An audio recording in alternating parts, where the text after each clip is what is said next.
It's become fairly common practice, especially in smaller studios and home studios, to use virtual amps for distortion on clean, dry, DI'd guitar tracks. While an appropriate distorted amp sound will, of course, be monitored during the recording, the guitar signal is captured dry, allowing the mixer and producer to sculpt the ideal distortion character later in the context of the full mix against the final arrangement. But sometimes, an artist or producer may decide that, even with the wealth of good-sounding virtual amp sims available, for a certain song or a certain part, there's just no substitute for the real thing, and they want to add the sound of a real amp to that dry guitar track. This is actually a well-established practice that goes way back. It's called reamping. Reamping involves pulling an audio signal out of the mix, I'll assume a virtual DAW mixer here, sending it to a guitar amp's input, running it through the amp at the appropriate level for the desired distortion, miking up the amp's cabinet, and finally bringing that mic signal back into the mix to another track to be recorded. The routing is fairly straightforward, but there are a couple of things to watch out for. First off, again, I'll assume you'll be pulling the dry guitar track out of a virtual DAW mixer. You'll need at least one extra line output on the interface, besides the main stereo outs, and at least one free mic input. You'd route the guitar track out that extra interface output. You could do this from a send, but I'd simply reassign that track's output routing that normally feeds the master stereo bus, instead to the extra interface output. Now, out in the real world, you'll plug that signal from the interface into the guitar amp's input and dial up the desired sound. Then, just as if you were recording a live part, you'll mic up the amp and bring the mic, or mics, back into the interface via a free mic input. To accept that signal in the virtual mixer, you'll need a new audio track with that mic input selected as its input. Then you simply play the dry recording while re-recording it on the new track, capturing the sound of it driving the real amp. Of course, you'll still have the dry track as well, which could be used for doubling, maybe run through a virtual amp, or even mixed in clean and dry in the background for a little extra clarity. But like I said, there are a couple of caveats. One thing to watch out for is potential latency.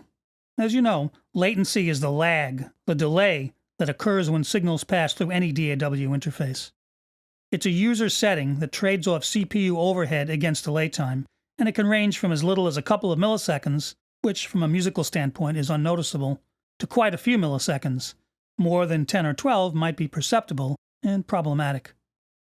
If that was the case, you might want to compensate with a sample delay plugin or by advancing the position of the newly recorded region by the appropriate amount.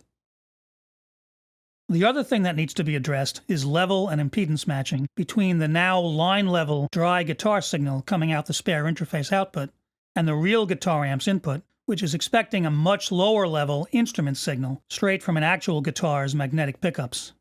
You might remember I went over this in one of the early videos. You can refer back to that for more detail. The line-level signal will be much too hot, probably distorting too much, depriving you of the ability to fine-tune the overdrive, which is the whole point of the reamping in the first place.